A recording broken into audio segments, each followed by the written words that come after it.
Hey friends, welcome back to my channel. You know I like to keep it real around here, so I am showing you the state of my house before I begin a hard Monday reset. I love wiping the slate clean on Mondays, and you might be shocked by the end of this when I tell you how long it took to recover my house from looking like this. Wait till you see the kitchen in 3, 2. Okay, it's probably actually looked worse than this before. But we actually had a wedding in our home, or not in the home, it was outside over the weekend. It was not my son's wedding. He's getting married in October.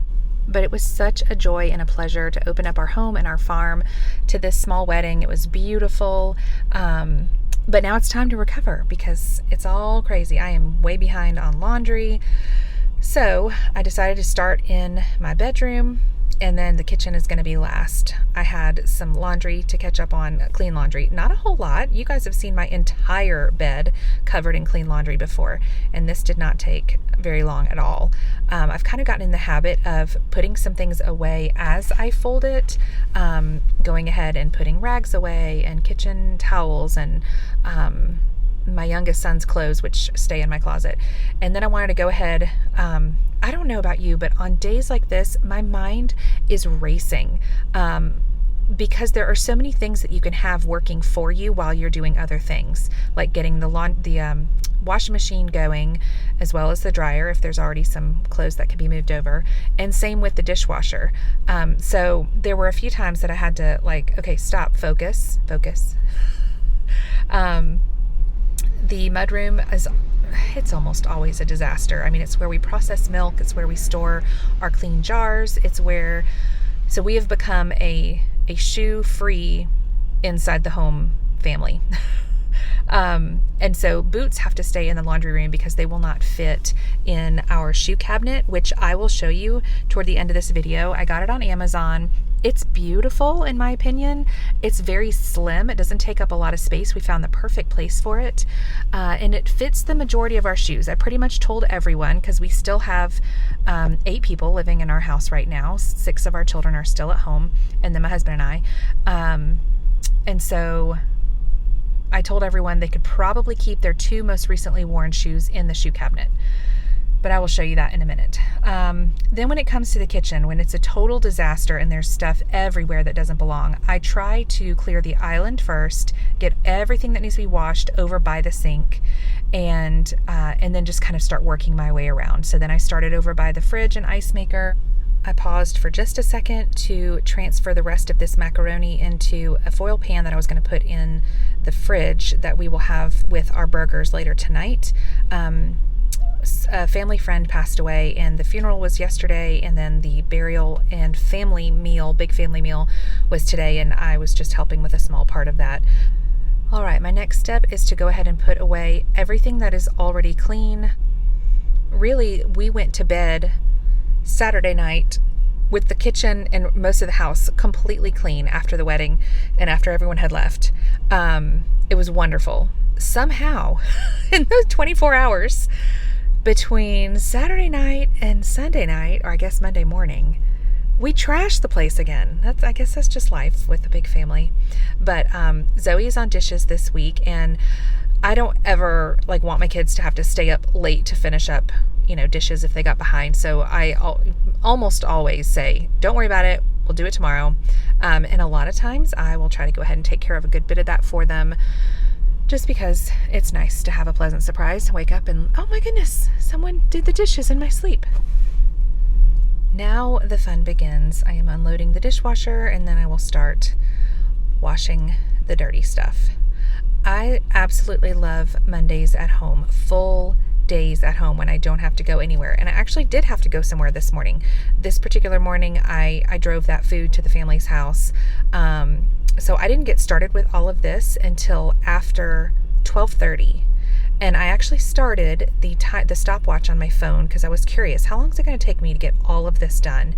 I wanted to not only tidy up and take care of things, put things back where they belong, get started on laundry and all of that, but I wanted to clean everything downstairs as well. And part of that cleaning process was making more of my very favorite cleaner, Force of Nature. This is just vinegar and salt water, and you use this, I think it's an ionizer, like this little machine. It's like an activator. It takes less than 5 minutes, and the finished product is as effective as bleach, but safe enough to spray on a baby's passy and stick it right back in their mouth. That is what sold me, because that is how long I've been using Force of Nature. Since my youngest, who is 8.5, he was either a baby or I might have been pregnant with him, and Annie was a baby. I will leave my affiliate link in the description box because it gets you 40% off, and I am 100% behind this product. If ever there was something that I would like to support and promote, this would be it. Okay, now I'm going to show you some of the finished product. I love when I get my bedroom looking like this because I know it's a relief for my husband to come home and there's not a mountain of laundry on our bed when he's ready to go to sleep. The living room looks nice, and then by the time I was finished with all of that, I sat down and got a whole lot of work done. I did not realize how many times I touched my face or moved my hair out of my face. But I got a whole lot of work done in about 30 minutes before I had to move on to something else I don't even remember, probably going out to milk or going to deliver milk. Putting this really small desk in my bedroom was one of the best things I did in 2024. Next, I pulled some meat out of the freezer.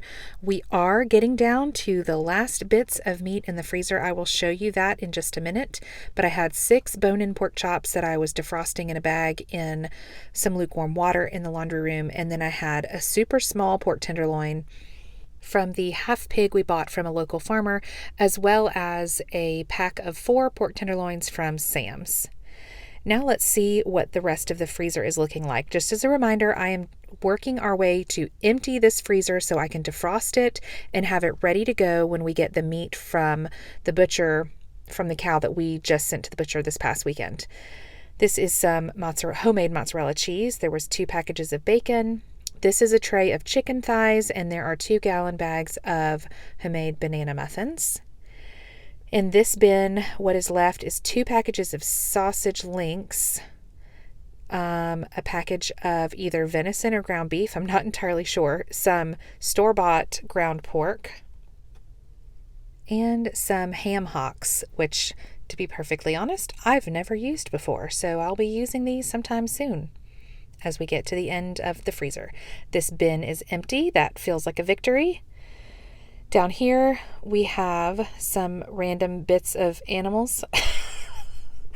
This is kidney. I think either my adventurous husband will be eating that or we will work it into some dog food. A neck bone and a mystery package that does not have a label. Honestly, it looks like more kidney, so who knows? Could be something good. Here are some little baby scallops. And there's a bag of fresh cranberries, a tiny bag of chorizo. I think that was like a little leftover pack from when the pig was butchered.